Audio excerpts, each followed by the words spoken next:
Have you ever walked away from a brief encounter with someone and found them lingering in your thoughts for days, even weeks, without quite being able to explain why?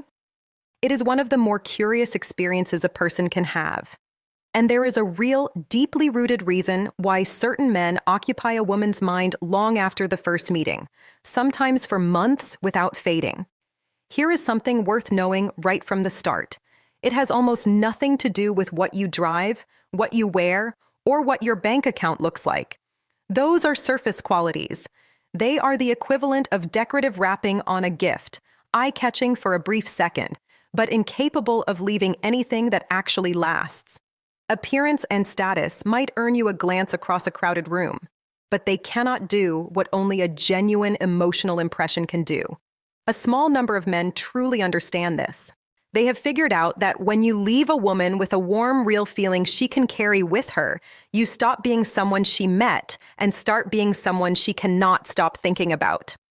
Today, that understanding is what we are going to explore together, because when you stop performing and start simply being yourself, everything about connection becomes easier and more natural than you ever expected. Before getting into it, consider what actually goes wrong for most men before things even get started.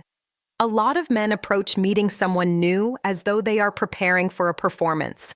Every word gets rehearsed, every gesture gets calculated. The goal becomes executing a flawless scene rather than having an actual human experience. They pour enormous energy into getting it right because the fear of a single misstep feels unbearable. They want the whole thing to look polished, choreographed, cinematic. The problem is that when an interaction feels rehearsed, it feels hollow. There is no space left for anything genuine to breathe, and a woman feels that almost immediately, even if she cannot articulate what is off. Something in her registers the absence of realness. She begins to wonder why she feels like she has to perform too, why she cannot simply relax and be herself. That feeling is not random. It is a direct response to the energy being put into the room, an energy pointed at impression management rather than actual connection. The image being projected does not bring two people together. It builds a wall between them. Every human being has imperfections, small inconsistencies, moments of awkwardness, habits that do not photograph well. When you strip all of that away and present only a polished surface, you leave no room for real attraction to take root. You are inadvertently locking the door on the very thing you came for. This is why men often find themselves confused after a date that seemed to go well on paper. She never followed up. The energy just was not there. In many cases, what was missing was not better execution.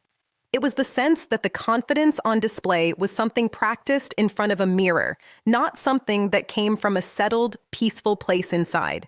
The moment a woman senses that a man is trying to impress her, the entire texture of the interaction shifts. She can feel that he is waiting for her approval, searching for her to confirm that he is enough. And that kind of need for validation tends to create pressure that pushes people away rather than drawing them in. Robert Greene, in his writing on seduction, observed that the most attractive people are never the ones auditioning for someone else's approval. What they possess instead is something closer to what you might call emotional gravity. Consider what gravity actually is. It is not loud or forceful. It is a quiet, invisible pull that operates without effort or announcement. It simply exists, and things are drawn to it naturally. Men who carry this quality have a steadiness about them. They do not need to shout or compete or put their achievements on display. They are grounded, which means they are at ease in their own skin. Their confidence does not come from what they have accumulated. It comes from knowing that who they are, without any additions, has real worth. There is no other person exactly like them anywhere, and they have made peace with that in a way that radiates outward. When you carry that kind of energy, something important happens. You allow a woman to connect with the actual person in front of her, not a curated version built from job titles and possessions. A man who can laugh at himself, acknowledge his stumbles without shame, and embrace his own humanity is genuinely attractive in a way that no external achievement can replicate. Physical attractiveness has its own appeal, but without something real underneath, it does not hold attention for long. A striking cover on a book means nothing if the pages inside are blank. What fills those pages is what we might call substance, the warmth, the interior life, the qualities that make a person who they actually are. Because women tend to be deeply emotionally attuned, substance is not optional for them. It is the thing that determines whether they want to be in your company again. Looks are one piece of a much larger picture, and if you focus exclusively on that piece while neglecting the rest, you end up out of balance in a way people sense without being able to name. There is a concept worth understanding here, sometimes called the art of allowing. It refers to the posture of letting attraction develop the way it naturally wants to, rather than trying to engineer or accelerate it. Forcing someone to feel something for you is one of the most reliable ways to make them feel the opposite. It is like closing your fist around a butterfly. The harder you grip, the less chance it survives. A man who is genuinely confident understands that he cannot dictate what another person feels, and he has stopped trying. He walks into every conversation with the quiet curiosity of someone who is genuinely interested in another human being. He is there to learn, to share, to be present, not to win something. He has stopped chasing confirmation of his own worth from outside himself, and because of that, the time he spends with someone actually becomes enjoyable rather than anxious. One of the most quietly powerful things a person can offer is authenticity. When you show up as who you actually are, you give the other person implicit permission to do the same. You make it safe for them to put down whatever they were carrying into the room.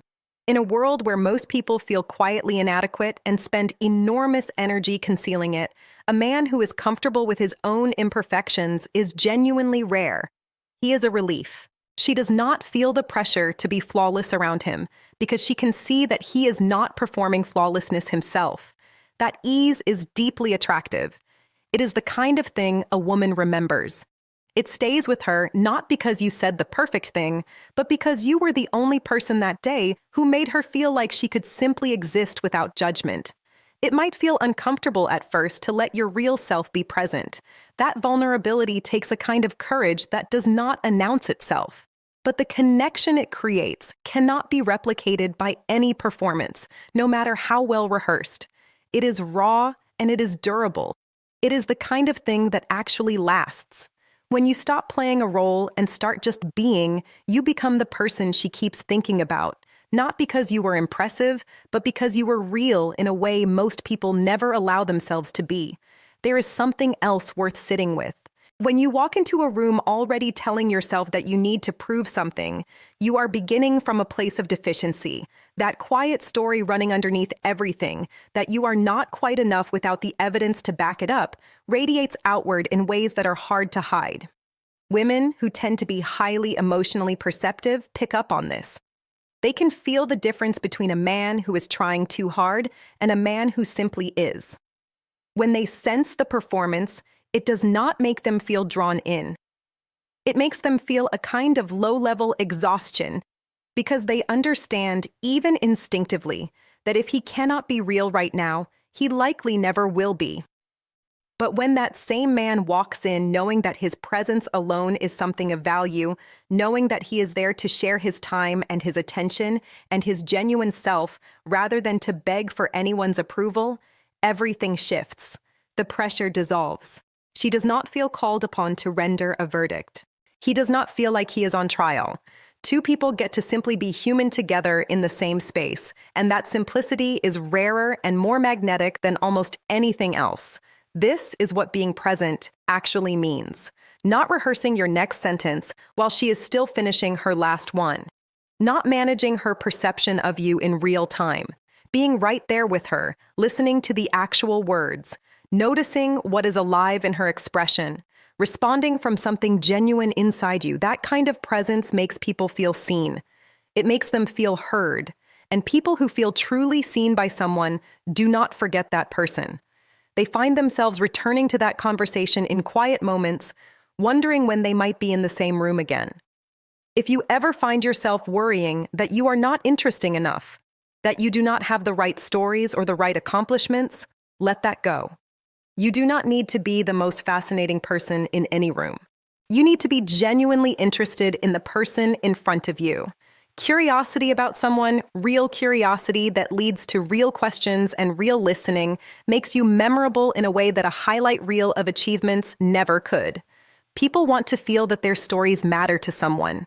When you give them that without trying to redirect the conversation back to yourself, without competing or escalating, you are offering something most people are starved for.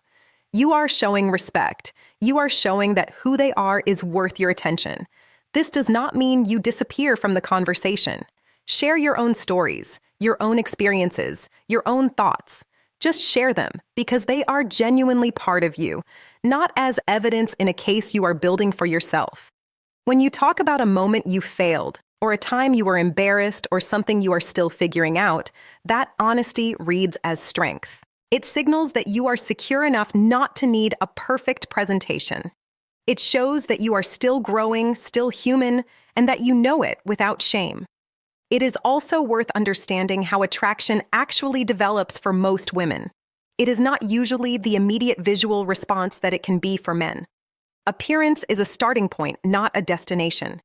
What genuinely builds attraction over time is feeling.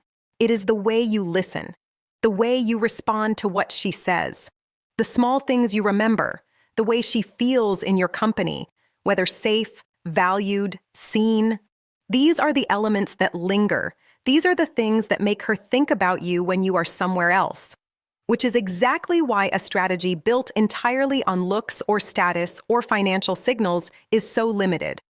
It might capture attention briefly, but it cannot generate the feeling that makes attention stay.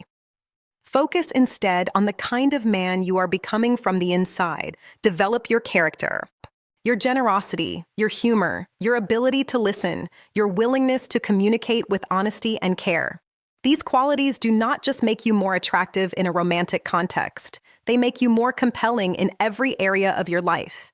It is also worth remembering that real confidence is quiet. It does not dominate a room or fill every silence.